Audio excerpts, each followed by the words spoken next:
Welcome back to Get Down to Business, the show all about small business jobs and entrepreneurship. There is no question, I know every one of our listeners can agree with this statement. Remote work has revolutionized how we work.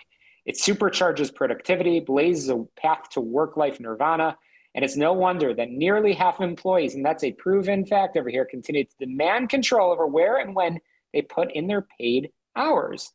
So why are businesses now having second thoughts? That is something that my guest, Tamara Sanderson, co-founder of Remote Works, an organizational design consulting firm with a mission to liberate teams from the 9 to 5 and teach them how to do their best work anytime and anywhere, has focused on. In fact, she has written a book, Remote Works, Managing for Freedom, Flexibility, and Focus. Tamara, welcome to the program.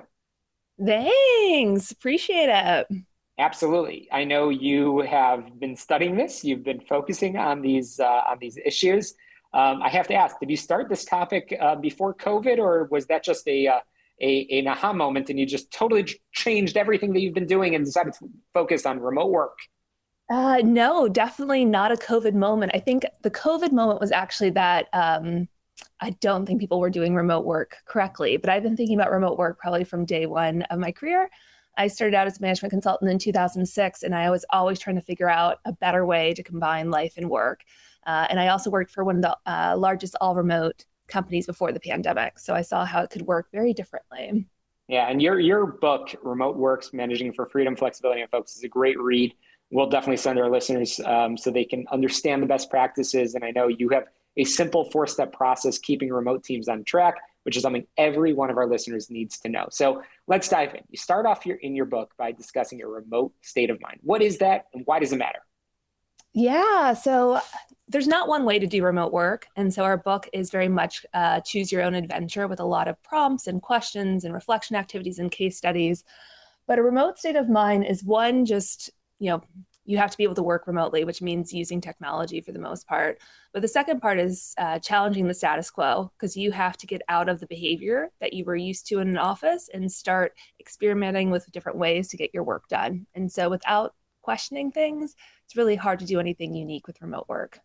Yeah, I certainly agreed. And again, for many of our listeners, entrepreneurs, small business owners, it is a remote state of mind. And whether you're an employee or a business owner, it matters. So how can a manager, let's focus on that demographic first, create a great remote work experience for their team, even if that larger organization is in flux?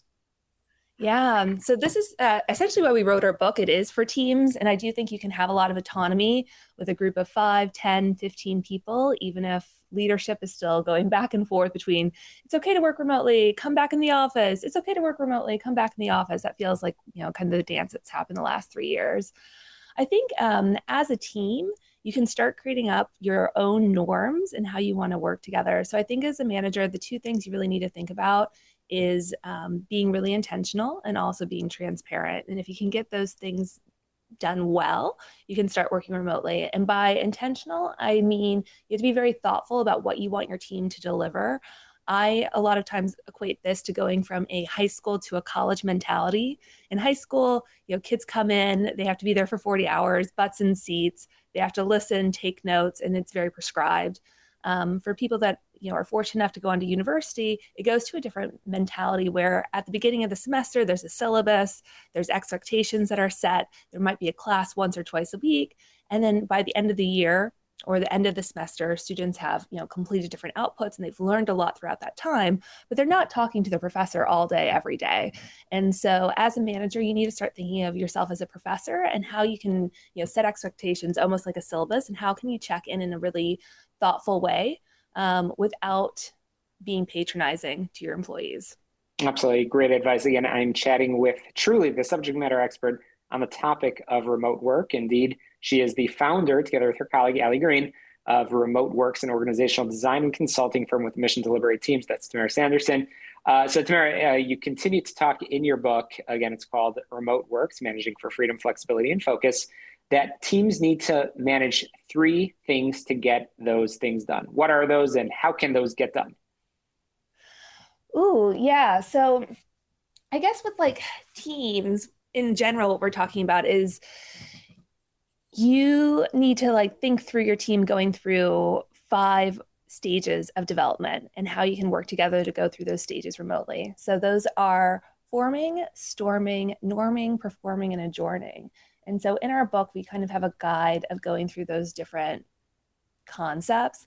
And I think when you're thinking about remote teams, there can be this idea that there's friction, things aren't working. You might not be able to fix those as quickly that you feel like you can in person, because you have like body language and you can read things. And so I just really recommend sticking with your team and like remembering that there are stages that not on day one do teams click. We use an example from Chicago, the Chicago we talk a lot about basketball, a lot of players from the Chicago Bulls, but also how the ones that were on the Olympic team, and like how it goes through a whole stage and like why certain teams form in different ways. So I think my recommendation would be to give it time and have different expectations based on how long your team has been working together. Sure. Well, on my website, shalomklein.com, I always ask people to give me their questions, ask me for feedback, and sort of give me the topics that they want. And remote work is certainly one of the hottest topics. I get questions all the time, including this next question, which I have to ask you. I know my answer, and I have a feeling we're on the same page because I've read your book. People are always on these days. How can remote workers, again, whether you're the CEO or you're an employee, create a boundary between work and home? Yes. So I actually remember when my boundary first got snapped. I got a BlackBerry probably about 4 or 5 months into my very first job out of university, and I felt that electronic leash. And so I think with these boundaries, there's a couple things. I think, first of all, you need to set an expectation that your communication can be asynchronous, which means later communication, not always on communication, that there is something okay about answering email in 2 days if it's not important, or not important, not urgent. Sorry, that's the right term that I'm looking to use. That it is okay to get work done fast. It's okay not to be available all of the time. It's okay not to check your Slack messages in the middle of the night, that actually is like unhealthy behavior, and it will zap your energy on things that are not kind of top priority. Yeah, So I think first you can have like boundaries, which is like how you're using your technology. When do you turn off your laptop? When do you put digital well-being things on your phone? When do you put your phone outside of your room? Things of that sort. I think one thing that's difficult with remote work is you often have people working on different time zones and you have nonlinear schedules. So just because somebody else is working at a different time than you does not mean you also have to respond. And so as an example, my co-writer works in France and we wrote our book remotely. I live in Boston. And there is this expectation that just because Allie pings me or I ping her, we don't have to respond immediately. So I think that's one thing with boundaries, is just changing that state of mind. And then the second thing is like having really fun rituals to turn off. So I hated commuting. I get very car sick, but there is something really important about that transitional space between work and home. And so I recommend people have some type of ritual when they're like done with work. So go for a walk instead of a commute.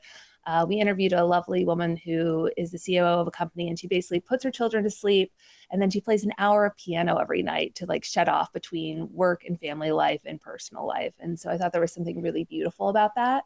So that would be my recommendation. And then like third is like get really excited about something besides work. Work can be very addicting. There is a lot of addiction in dopamine with just answering emails and answering Slack messages. You can get really, a rush from it, even if it's not necessarily achieving a specific objective. And so, yeah, find things that you really love outside of work that you're really excited about. That could be like a great book or a hobby, cooking a nice meal, hanging out with people you love. And so getting really excited about those will make sure that you are prioritizing those things outside of work as well. awesome. I've been chatting with Tamara Sanderson, founder of Remote Works and the author of Remote Works, Managing for Freedom, Flexibility, and Focus. I only have time for one more question. Tamara, I'm going to hold you to this one on a one-word answer. Is remote work here to stay? Yes.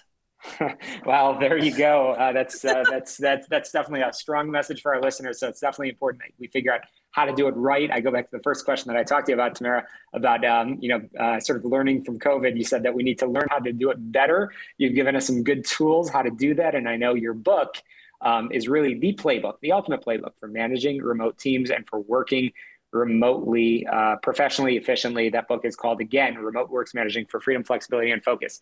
How can we get in touch with you, Tamara? Yeah, so I am very active on the LinkedIn. You can find me, my name on there, Remote Works. We have a website for our book, which is remoteworksbook.com.